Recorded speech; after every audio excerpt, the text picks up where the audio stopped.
Hello student, आज हम लोग मल्टीप्लिकेशन ऑफ मैट्रिक्स के बारे में स्टडी करेंगे। दैट मीन्स अवयवों का गुणन।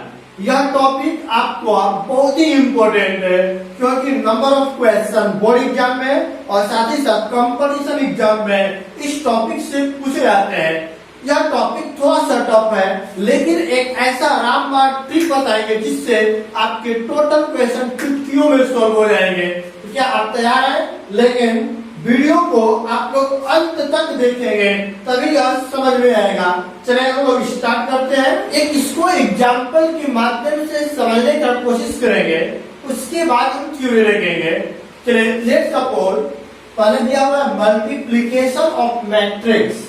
तो जब भी मैट्रिक्स का हम मल्टीप्लाई करेंगे तो मल्टीप्लाई करने का मतलब है क्या एक मैट्रिक्स को मल्टीप्लाई कर सकते हैं? नहीं, उसमें दो मैट्रिक्स की जरूरत पड़ेगा कम से कम, तभी तो एक दूसरे को मल्टीप्लाई किया जाएगा।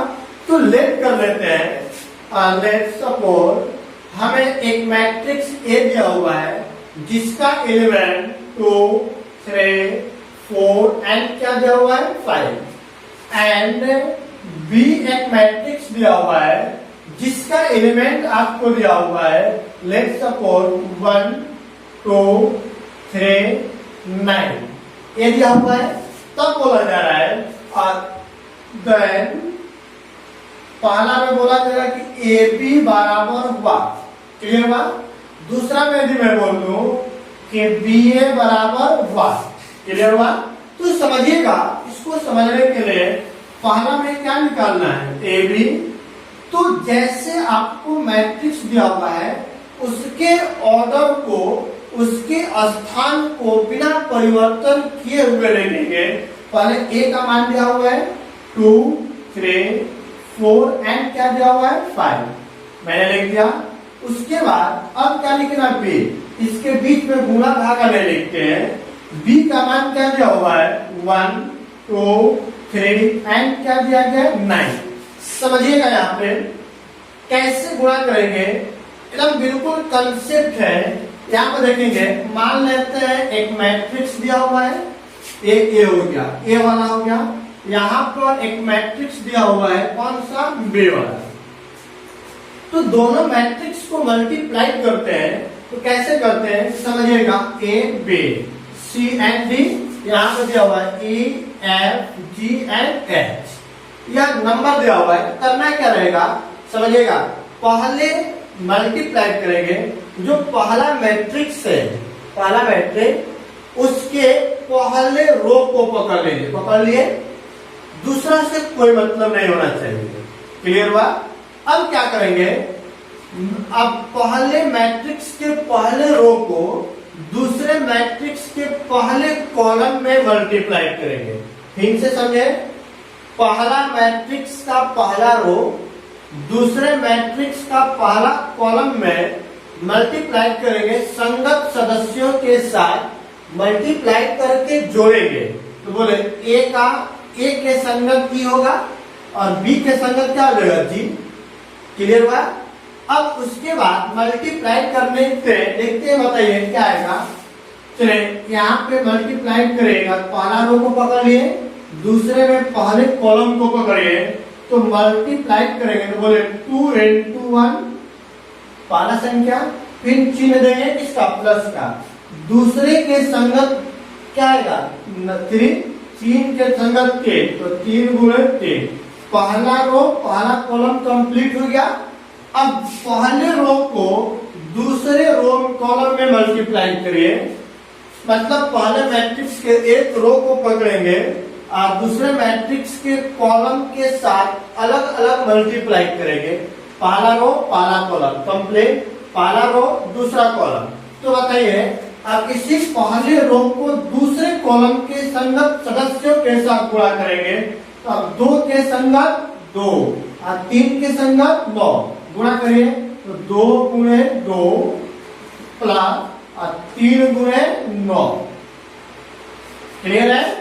अब देखिए पहला रो को सबके साथ मल्टीप्लाई कर चुके, तो अब इसके बाद था सी एंड डी। अब क्या करेंगे, पहला रो का काम खत्म, अब दूसरे रो को पकड़ेंगे पहले मैट्रिक्स का दूसरा रो, अब दूसरे मैट्रिक्स का पहला कॉलम फिर दूसरा कॉलम। तो चलिए देखिए, पहला मैट्रिक्स का दूसरा रो और दूसरे मैट्रिक्स का पहला कॉलम। तो 4 के संगत क्या आएगा 1 और 5 के संगत 3, क्योंकि पहला के पहला संगत दूसरा के दूसरा संगत। तो 4 गुणे 1 प्लस 5 के संगत 10, तो 5 गुणे 3। क्लियर बात। अब दूसरे रो को पहले कॉलम से गुणा कर लिए, दूसरे रो को दूसरे में गुणा करेंगे। तो बोले पहला के संगत पहला, दूसरा के संगत दूसरा। तो 4 गुणे 2 प्लस 5 गुणे 9।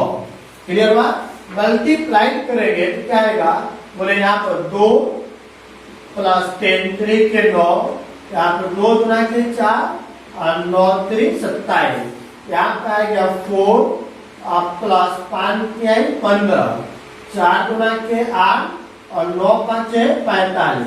अब मल्टीप्लाई कर लीजिए तो क्या आएगा, बोले 9 2 11, 27 4 31, 15 4 19, 45 और 8 कितना हो जाएगा 53।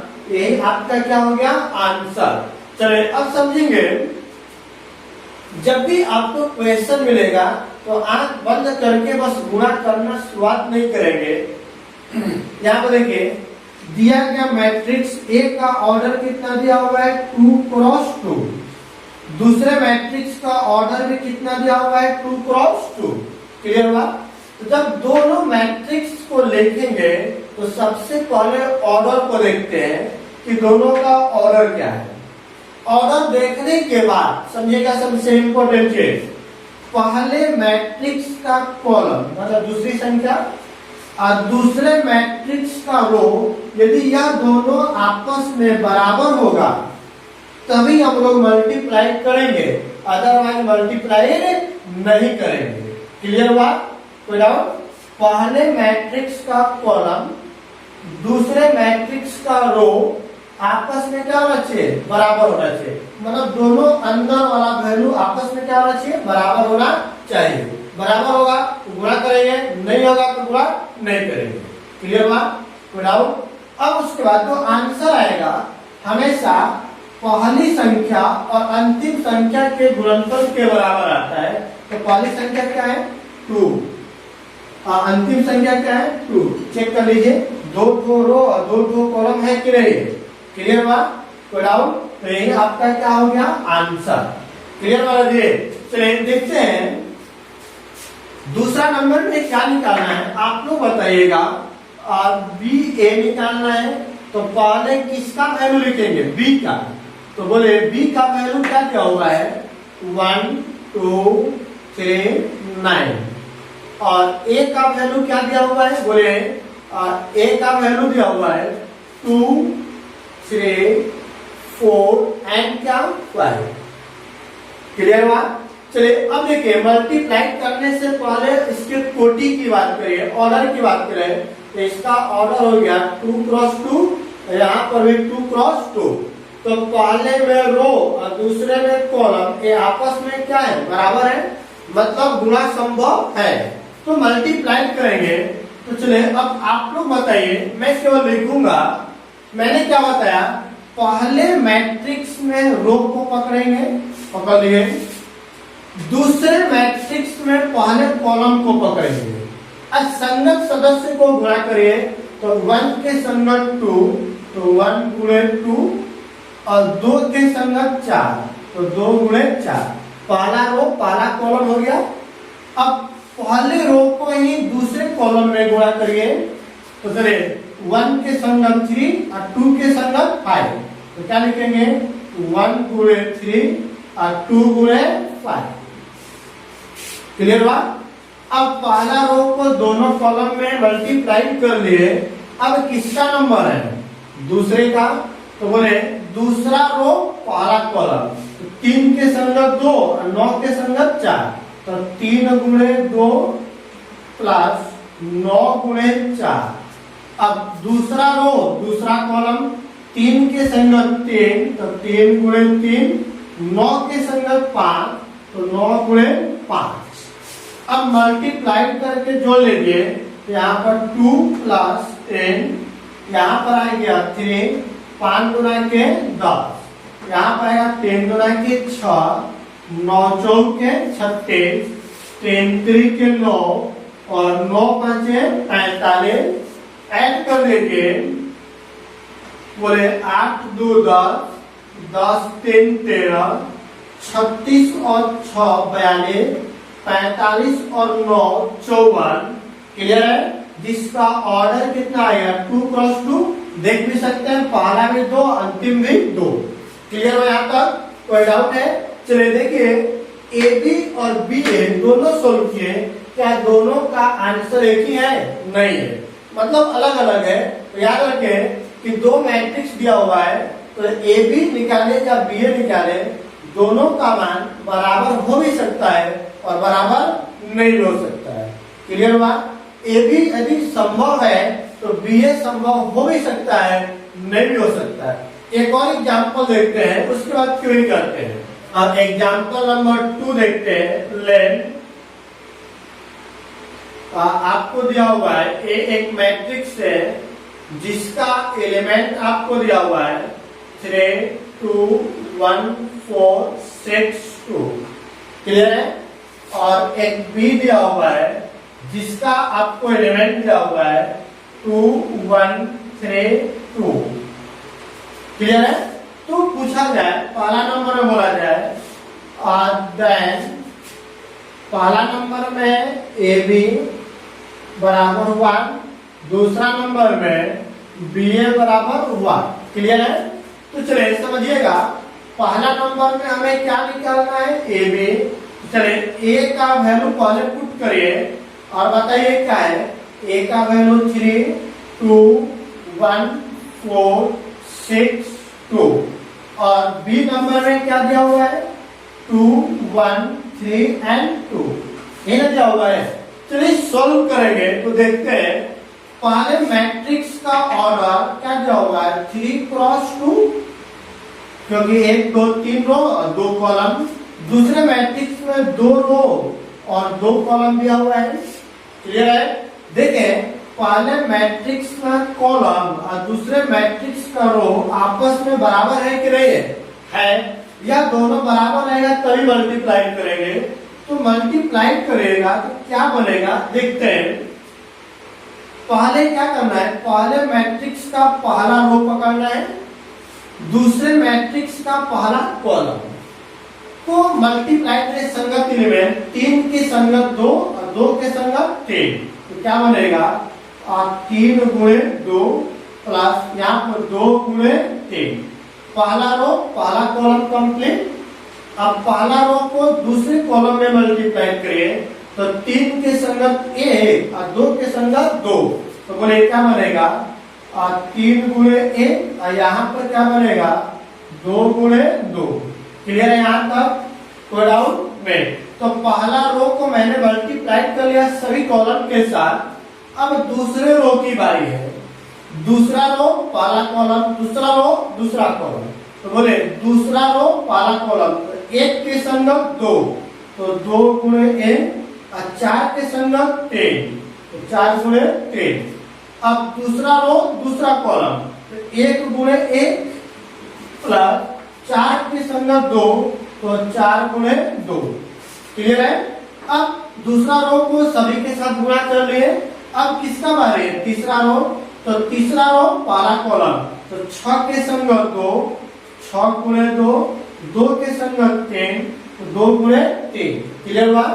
अब दूसरे रो को दूसरे कॉलम के साथ, तो 6 के संगत 3 और 2 के संगत 2। अब सोल्व करिए तो बोले 3 गुना के 6 प्लस 6, यहाँ पर क्या आएगा? 3 प्लस 2 गुना के 4, यहाँ पर आएगा 2 प्लस 4 3 12, यहाँ पर 1 प्लस 4 गुना के 8। क्लियर है? उसके बाद 6 गुना के 12 प्लस 3 गुना के 6, 6 एक कम 6 और यहाँ पे इंटू का चिन्ह 2 गुना के 4। तो बोले क्या बन गया? हम सोल्व कर लीजिए। बोले 6 6 12, 4 3 7, 12 2 14, 8 1 9, 12 6 18 6 4 10। अब इसका ऑर्डर बताइए तो 3 क्रॉस 2। देखिए तो पहला 3 है, दूसरा क्या है 2, और यही आपका क्या हो गया आंसर। क्लियर है। यदि आपको क्वेश्चन सोल्व के समझिएगा, एक ट्रिक बताने जा रहे हैं बहुत जबरदस्त। क्वेश्चन सोल्व के और आपने पाया कि आपका आंसर गलत है, तब तो मूड खराब हो जाएगा। क्या करेंगे तब? आप पूरा मिटाएंगे, पूरा बनाएंगे? नहीं, ऐसा नहीं करना है। हमने बनाया क्वेश्चन और देखा कि इसमें से सभी के सभी सही है, बस एक और क्या गलती आ रहा है 9। तो देखिएगा कि जो 9 है या 9 संख्या है, कौन सा रो और कौन सा कॉलम में है। देखिए पहला रो दूसरा कॉलम, तो दूसरा रो दूसरा कॉलम है, तो सिर्फ चेक करेंगे दूसरा रो दूसरा कॉलम, क्योंकि ये गलत है। देखिए तो दूसरा रो दूसरा कॉलम, देखिए 1 के संगत 1, 1 गुणे 1, 4 के संगत 2, 4 गुणे 2, 1 गुणे 1 और 4 गुना 4, 8 1 9, मतलब सही है। क्लियर बात। जो गलत होगा बस उसी को चेक करेंगे कि वह एलिमेंट कौन सा रो और कौन सा कॉलम में प्रेजेंट है। क्लियर बात। दूसरा नंबर में क्या निकालना है? आपको निकालना है बी। तो बोले बी का मान क्या दिया हुआ है? 2 1 3 2, और उसके बाद ए का मान दिया हुआ है 3 2 1 4 6 एंड 2। तो चलिए अब आते हैं, इस मैट्रिक्स का ऑर्डर हो गया 2 क्रॉस 2 है, इसका ऑर्डर हो गया 3 क्रॉस 2। तो बताइए क्या यह दोनों आपस में बराबर है भी? नहीं है। जब बराबर नहीं है तो बोलेंगे कि B A does not exist. कोई आंसर। जब बराबर रहेगा तभी आपको सॉल्यूशन करना है, जब बराबर नहीं रहेगा तो सॉल्यूशन नहीं करेंगे, डायरेक्ट लिख देंगे कि A B does not exist. मतलब क्या हुआ कि बी ए अस्तित्व में नहीं है। क्लियर हुआ? कोई डाउट इसमें किसी को नहीं? तो चलिए अब इसका हम लोग थ्योरी करते हैं। क्लियर है यहाँ तक? कोई डाउट इसमें? चलिए समझ में आ गया? क्लियर है जी? यदि आपको लगता है कि समझ में आ गया तो प्लीज चैनल को एक बार आप लाइक जरूर कर दें। हो गया? चलिए देखते हैं हम लोग थ्योरीज का। हम चलिए देखते हैं यहाँ पे। लेट्स सपोज ए एक मैट्रिक्स है जिसका एलिमेंट ए आई जे और ऑर्डर दिया हुआ है m cross n, and B एक मैट्रिक्स है बी आई जे जिसका ऑर्डर दिया हुआ है m cross p, then product of A B. तब इन दोनों का प्रोडक्ट जो है ए बी वह क्या होगा? एग्जिस्ट होगा। कब एग्जिस्ट होगा? जब पहले मैट्रिक्स में कॉलम की संख्या, मतलब पहले मैट्रिक्स के कॉलम दूसरे मैट्रिक्स की रो आपस में क्या हो जाए? बराबर हो जाए। तब हम बोलेंगे कि आपका मल्टीप्लिकेशन ऑफ मैट्रिक्स एग्जिस्ट होगा, अदरवाइज नहीं होगा।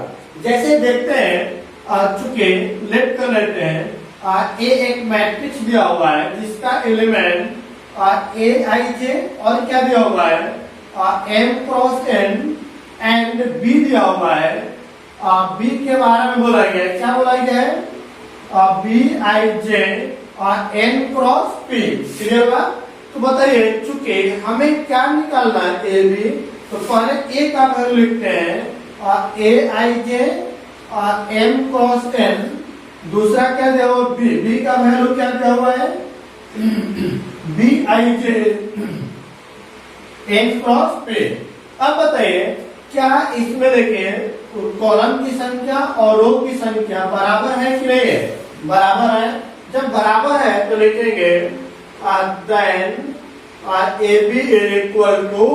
अब बताइए इन दोनों को मल्टीप्लाई करेंगे तो कोई ना कोई आंसर तो आएगा। आंसर को मान लेते हैं सी आई जे। अब मैंने एग्जाम्पल जो किया था, मैंने बताया था हमेशा जो आंसर आता है पहले और लास्ट के गुणनफल के बराबर होता है। यही आपका क्या हो जाएगा? Complete theory of multiplication of matrix, आदियों के गुणन। कोई डाउट इसमें? में। तो अब देखते हैं उसमें मैंने क्या देखा था कि ए बी एग्जिस्ट कर रहा था तो बी ए एग्जिस्ट कर भी रहा था, नहीं भी कर रहा था। तो देखते हैं क्या क्या होता है नोट में इसका। चलिए नोट में देखते हैं। पहला नंबर में क्या लिखा गया, ए बी में एग्जिस्ट। एग्जाम्पल दिए थे तो पहला ए बी एग्जिस्ट था तो बी ए क्या है, एग्जिस्ट नहीं था। तो वह एग्जिस्ट हो भी सकता है, नहीं भी हो सकता है। क्लियर बात। दूसरा नंबर बोल सकते हैं कि बी ए एग्जिस्ट है तो ए बी एग्जिस्ट हो भी सकता है, नहीं भी हो सकता है। क्लियर बात। ए बी एंड बी ए दोनों के दोनों एग्जिस्ट नहीं हो सकता है। ये भी हो सकता है कि दोनों के दोनों एग्जिस्ट हो जाए। तो मल्टीप्लिकेशन ऑफ मैट्रिक्स में अवयव के गुणन में दो तरह का केस होता है। यदि आपका ए बी एग्जिस्ट है तो बी ए एग्जिस्ट हो भी सकता है, नहीं भी हो सकता है। दूसरा हो सकता है कि बी ए एग्जिस्ट कर रहा हो तो ए बी एग्जिस्ट हो भी सकता है, नहीं भी हो सकता है। तीसरा केस है कि दोनों के दोनों एग्जिस्ट नहीं हो सकता है। चौथा केस होगा कि दोनों के दोनों एग्जिस्ट कर जाए। क्लियर बात। कोई डाउट इसमें किसी को नहीं।